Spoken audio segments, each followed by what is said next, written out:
Welcome to the Week 3 Forum. This week our topic is the state, the key characteristics of modern states, the key functions of states, theories explaining why modern states emerged in the early 16th century, and the factors that influenced the emergence of welfare states in the 19th century.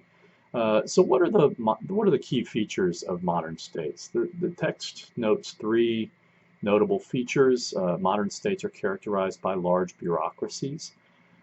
We can ask, why are bureaucratic organizations considered to be essential features of modern states?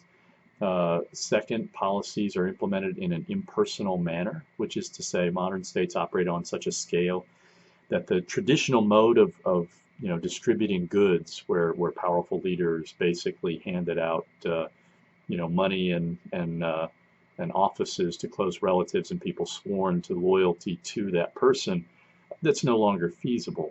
Impersonality means ideally that government distributes goods according to objective criteria rather than to the benefit of a particular family, clan, or party. And third, modern states are sovereign, meaning that they have the support of the citizenry, which means that they are conferred authority and legitimacy. And as such, there are no rivals to contest the state's authority to enforce the laws of the land. So what functions do most states undertake? First and foremost, they tax, right? A state lacking the authority to tax will not be a state for long. Second, states take exclusive responsibility for conducting the defense of territorial boundaries. Third, states police their citizens and are responsible especially for the protection of property. Fourth, states have extensive responsibility for the management of their economies. At the very least, states are responsible for establishing a national currency and for managing the valuation of that currency. But as I noted last week, virtually every state does far more than that.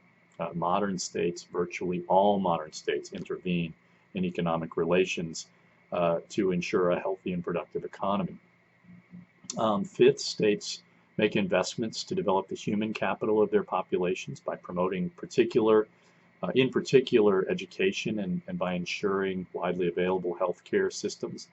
Keep in mind, the very infrastructure of healthcare is almost entirely provided by the state. Hospitals are built by the state. Nurses are generally paid by the state. Modern states, sixth, invest heavily in the construction of infrastructure, which is, of course, related to the fourth point. Without roads and without bridges, trade is a lot more difficult. Another important aspect of this chapter is the survey of different theories about why states emerged in the 16th century. One of the foremost is the so-called Bellicist theory, which is associated by Charles Tilly, who argued that interstate war was the crucible that forged the modern state. His famous quotation was, "War made the state, and the state made war." Put simply, and this was particularly true in Western Europe, the nation state ultimately proved to be the most stable vehicle for defending territory. And the wars of the 15th and 16th centuries, which were largely religious and dynastic in nature, ultimately consolidated strong centralized states in England, France, and Spain in particular. And the existence of those modern states basically inspired a great deal of the transfusion of ideas, which led to more and more nation states becoming organized. Which of the other theories do you think is interesting or persuasive, and why? Related to this are theories regarding the emergence of welfarism in the late 19th century. I think most Americans presume that welfare was a socialist idea, but welfare was actually enacted by conservatives in Germany and in England. In Germany, the newly unified German state was dealing with a growing industrial workforce that was rapidly organizing and falling under the influence of Karl Marx and other socialists. For Otto von Bismarck, welfare programs were an essential element of a tactic to divide the German working class and to ensure the loyalty of workers to the newly unified German state. In England, parliamentary moves to extend the franchise had threatened to reduce the conservative Tory party to a permanent minority. Under the leadership of Benjamin Disraeli, the Tories called for improved workplace conditions and social welfare policies.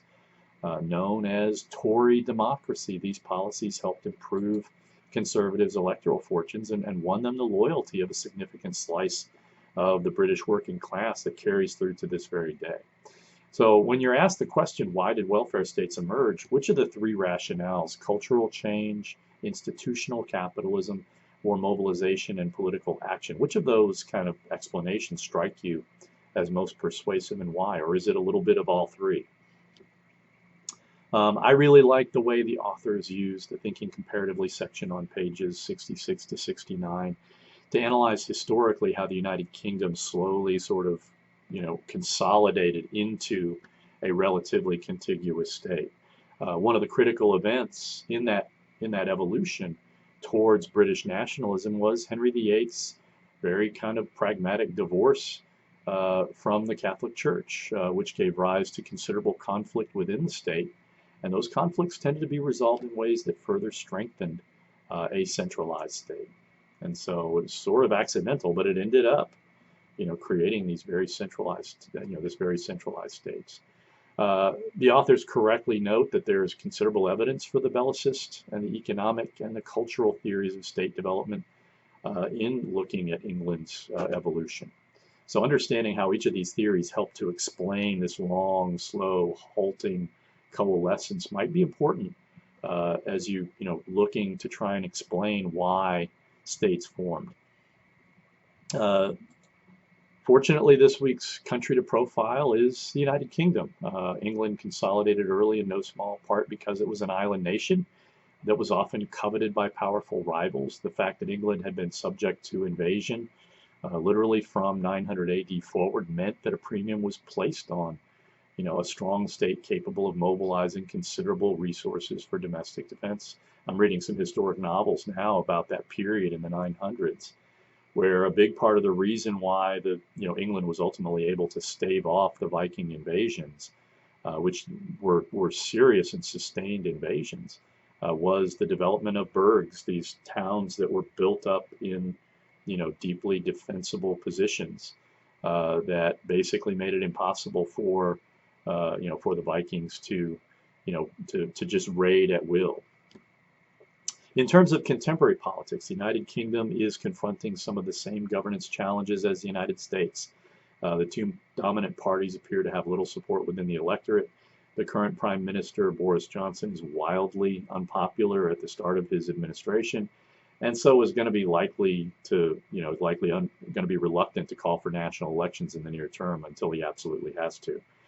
Some constitutional scholars fear that Johnson will wait until after October to call for new elections in the hopes that he'll be able to campaign on the grounds for strengthening his party's hold on Parliament to better manage the aftermath of Brexit. Let me briefly discuss Brexit for a moment, because some of you may understand what's going on right now, but may not have some of the background. There's always been a strong undercurrent of what is known as Euroscepticism in England, especially among British conservatives. In fact, the UK came into the European Union under special conditions. With Britain, the British they were basically allowed to keep the pound, which was the primary unit of British currency. Every other EU country was forced to convert their currency to the euro. The United Kingdom, especially London, benefited considerably from the UK's position inside the European Union, and London became one of the principal financial hubs of the EU. In 2016, the Conservative government of David Cameron scheduled a referendum. I suspect in the hopes that it would be defeated, that would actually chasten the Eurosceptic wing of the Conservative Party and would shore up the Cameron government's right wing ahead of parliamentary elections. Cameron and leading members of the Conservative Party and members of his administration campaigned on a Remain position, meaning staying in the EU, arguing that leaving the EU would isolate the UK and harm them economically. Key members of the Conservative Party, including Boris Johnson, and a number of far-right groups, including UK, which is the UK Independent Party, which was a far-right Eurosceptic party led by Nigel Farage, ran a surprisingly well-organized and a suspiciously well-funded campaign supporting the Leave position. And ultimately, Leave prevailed. with 51.9% of British voters supporting the Leave position. The Brexit vote revealed some significant cleavages in the United Kingdom's population. Urban and younger voters supported the Remain position along with the Welsh, Scots, and Northern Irish. Rural and older voters supported the Leave position. The question remaining at this point is whether Boris Johnson can successfully lead the UK out of the European Union with a deal that allows the separation to proceed with a minimum of disruption, or whether there is a hard Brexit that will produce the kinds of disruption that economists have been predicting. So when you read this profile, what about the United Kingdom do you find interesting? What is the most important, of the information that you read in that profile? What do you think is difficult to understand about British politics and government? As always, if you have any questions about Chapter 3 or the United Kingdom, please feel free to ask a question. Good questions count towards your contribution to a good discussion. Let's have a great week.